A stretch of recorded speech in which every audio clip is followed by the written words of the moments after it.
Hello viewers, welcome back to my channel. This is Anita Chopra here and today we'll be covering the topic of clauses.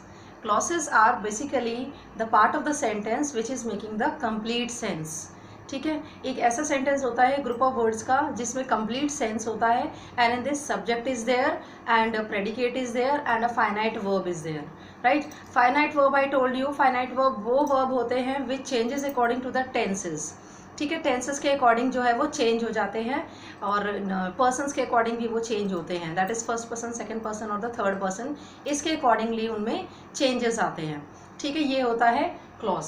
Now clauses मैंने आपको बताया, इसमें एक तो subject predicate होता है.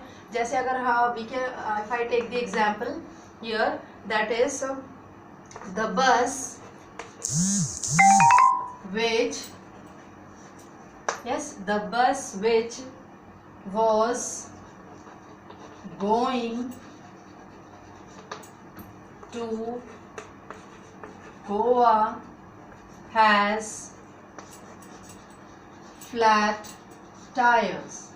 Okay, now which here is, yes, जो आपका which है this is subject. yes, ये तो आपका subject है plus here was going is a finite verb. yes, was going is your finite verb, ये आपका finite verb है. ठीक है, and which जो है ये आपका subject है. ओके, ये है आपका clause. now clauses में basically if we divide it further, clauses are of three types. ठीक है, फर्स्ट हम बात कर लेते हैं इंडिपेंडेंट क्लॉज के बारे में. Yes, in first one is independent clause, second one is dependent clause and the third one is coordinating clause. ठीक है, let us discuss the first one, that is the independent clause. ठीक है, independent clause as the name itself is suggested telling you, that is independent clause is which tells you which is not depending on any other word to clear its meaning. अपने meaning को clear करने के लिए ये किसी दूसरे words पे depend नहीं होते. Let us understand this with an example, that is I drew A painting. Okay, I drew a painting. now here one finite verb है, yes, and here one finite verb is there and painting, a painting. okay, now here finite verb है, subject है, yes, and it is making a complete sense also. that means it is a independent clause. Independent किस लिए?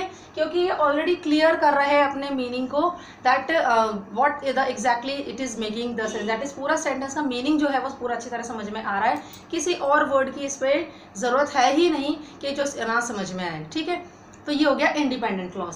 Second हम बात कर लेते हैं, that is dependent clause.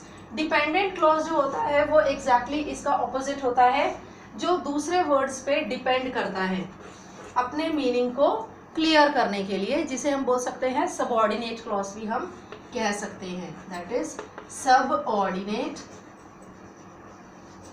Clause. Okay, dependent clause को हम सबऑर्डिनेट क्लॉज भी बोल सकते हैं, जो अपने मीनिंग को क्लियर करने के लिए दूसरे वर्ड्स पे डिपेंड करता है. फॉर एग्जाम्पल इसे समझते हैं कि एग्जाम्पल से, दैट इज आई, ठीक है, I like music. I like music which is composed by A.R. Rahman. Okay. Now, I like music which is composed by A.R. Rahman. ठीक है, now in this both the clauses, that is I like music is a independent clause.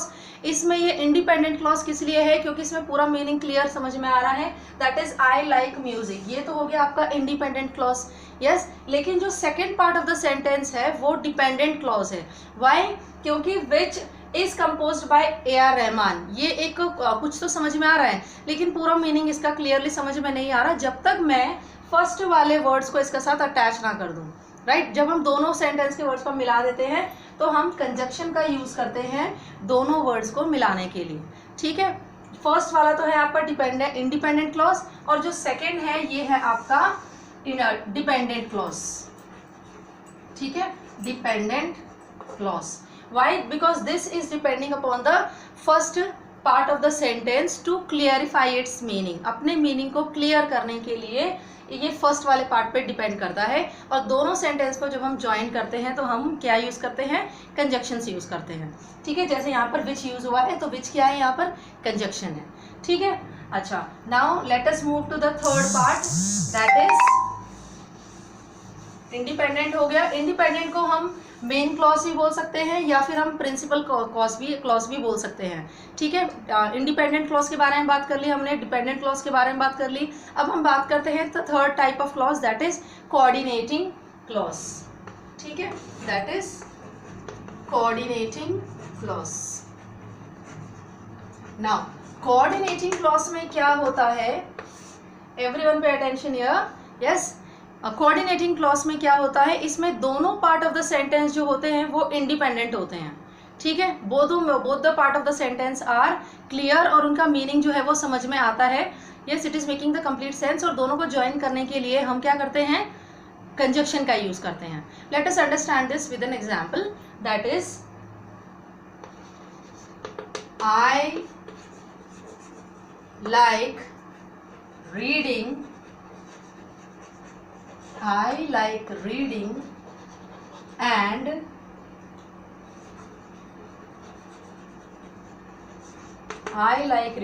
and chatting with my friends. ठीक है, I like reading and I enjoy chatting with my friends. ठीक है, now in this I like reading एक ये independent clause हो गया। पूरा समझ में आ रही है बात कि सब क्या कहना चाह रहा है sentence. Second part of the sentence है वो भी इंडिपेंडेंट है, that is I enjoy chatting with my friends. Okay, दोनों हैं वो दोनों ही इंडिपेंडेंट क्लॉज में आते हैं। ठीक है, ये भी इंडिपेंडेंट है और ये भी इंडिपेंडेंट है। और कोऑर्डिनेटिंग क्लॉज क्या कहता है कि इसमें टू और मोर क्लॉसेस भी आ सकते हैं सेंटेंस में। ठीक है, और दोनों ही जो है वो दोनों इंडिपेंडेंट क्लॉज होते हैं, they can stand on their own. Yes, और जब इन दोनों इंडिपेंडेंट क्लॉज को हम जब ज्वाइन करते हैं तो हम कंजक्शन का यूज करते हैं, जैसे यहाँ पे यूज किया गया है and. Okay, clear? Both the sentences are independent and they are being joined together with the help of a conjunction. Clear? I hope the video is clear and the topics which I taught you today is clear to you. We have discussed about 3 types of clauses today. Clause के बारे में बात की हमने आज. Yes, और clause के बारे में मैंने आपको बताया it has subject, it has predicate. Yes, it is having a finite verb. Okay, first हमने बात की dependent clause के बारे में which is depending which is independent. First हमने बात की independent के बारे में, independent which is not depending on any other word to clarify its meaning in the sentence. Second one is the dependent one which depends on other words to clarify its meaning. और third हमने बात की है coordinating clause के बारे में. Coordinating clause में दोनों ही टाइप ऑफ सेंटेंस, दोनों ही पार्ट ऑफ द सेंटेंस जो होते हैं वो इंडिपेंडेंट होते हैं और जब हम उन्हें ज्वाइन करते हैं so we use conjunction in this. ठीक है, I hope the video is clear to you and the topic clause is clear to you. If you have the doubts, you can comment down in the comment section. Thank you for watching my video. See you all in the next video. And yes, do not forget to subscribe my channel. Thank you.